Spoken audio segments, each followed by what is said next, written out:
نسلیوں میں ایسے گھس جائیں گی اور پھر اس کی قبر کو جہنم کے گڑھے میں تبدیل کر دیا جائے گا۔ میرے دوستوں اور ساتھیوں، یہ وہ معاملات ہیں جو موت کے بعد پیش آنے والے ہیں۔ میں آپ سے ایک سوال کرتا ہوں اور ہر آدمی ہاتھ اٹھا کر میرے سوال کا جواب دینا۔ یہ بتاؤ کہ تم اپنی قبر میں اچھا ساتھی چاہتے ہو کہ نہیں؟ اور یہ بتاؤ کہ تم اپنی قبر کو جنت کا بغان بنانا چاہتے ہو کہ نہیں؟ اگر یہ چاہتے ہو کہ آپ کو قبر میں اچھا ساتھی ملے، برا ساتھی نہ ملے، اور آپ کی قبر جنت کا باغ بنے، تو دنیا کی زندگی میں کچھ کرنا پڑے گا، کچھ سامان سفر تیار کرنا پڑے گا۔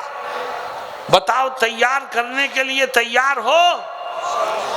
کہ کیا کرنا پڑے گا؟ صرف 4 کام کرنا۔ جس نے دنیا کی زندگی میں یہ 4 کام کیے، میں اسے یقین دلاتا ہوں کہ خدا اس کو قبر میں بہترین ساتھی عطا فرمائے گا اور اس کی قبر کو جنت کے باغ میں تبدیل فرما دے گا۔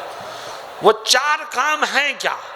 ایک ایک کر کے میں ذکر کروں گا، مگر میری ایک شرط ہے، اور وہ شرط یہ ہے کہ یہ عہد کرو کہ انشاءاللہ ان 4 کاموں کو سن کر کے زندگی کے آخری سانس تک ان پر عمل کرتے رہیں گے۔ ارے آواز نہیں آ رہی، عمل کرو گے نہیں؟ جب آواز ہی نہیں نکل رہی ہے تو عمل کیسے کرو گے؟ زور سے کہو کہ انشاءاللہ عمل کریں گے۔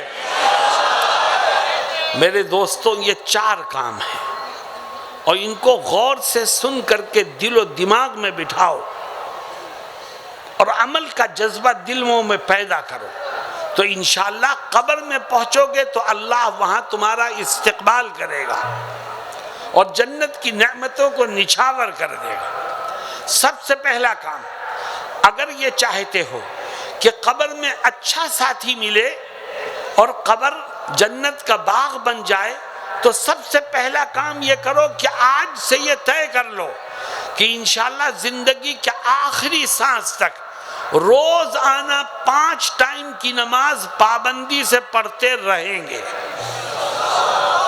جو روزانہ پابندی سے 5 ٹائم کی نماز پڑھتے پڑھتے پڑھتے پڑھتے دنیا پہ جائے گا، خدا اس کو قبر میں بہترین ساتھی عطا فرمائے گا اور اس کی قبر کو جنت کا باغ بنا دے گا۔ یہ اتنا بڑا مجمع یہاں جلسے میں بیٹھا ہے، جلسے میں بڑے شوق سے آتے ہو اور مسجد میں جاتے ہوئے حالت خراب ہوتی ہے۔ جلسے میں آنے پر جنت کا وعدہ نہیں ہے، نماز پڑھنے پر جنت کا وعدہ ہے۔ تو آج سے طے کرو کہ روزانہ 5 ٹائم کی نماز پڑھیں گے انشاءاللہ۔ اس مجمع میں افسوس سے اپنے دل کا دکھ آپ کے سامنے رکھتا ہوں، اس مجمع میں بہت سے لوگ وہ ہوں گے جو صرف جمعے کی نماز پڑھتے ہیں، بقیہ کوئی نماز نہیں پڑھتے، اور اس مجمع میں بہت سے لوگ ایسے بھی ہوں گے جو نماز پڑھتے ہیں، روزانہ پڑھتے ہیں، لیکن حال یہ ہے کہ کسی دن 2 پڑھی 3 چھوڑ دی، 3 پڑھی 2 چھوڑ دی، عشاء پڑھے بغیر سو گئے اور فجر میں پڑھے سو رہے ہیں۔ یاد رکھو، خدا نے روزانہ 5 نمازیں فرض کی ہیں، تو کہتا ہے میں صرف جمعے کی پڑھوں گا۔ خدا نے 5 نمازیں فرض کی ہیں، تو کہتا ہے میں صرف 2 پڑھوں گا یا 3 پڑھوں گا۔ تو یاد رکھو، جو 2 پڑھتا ہے یا 3 پڑھتا ہے یا جمعے کی پڑھتا ہے، وہ خدا کے حکم کا مذاق اڑاتا ہے، اور جو خدا کے حکم کا مذاق اڑائے اس کی دنیا بھی برباد، اس کی آخرت بھی برباد۔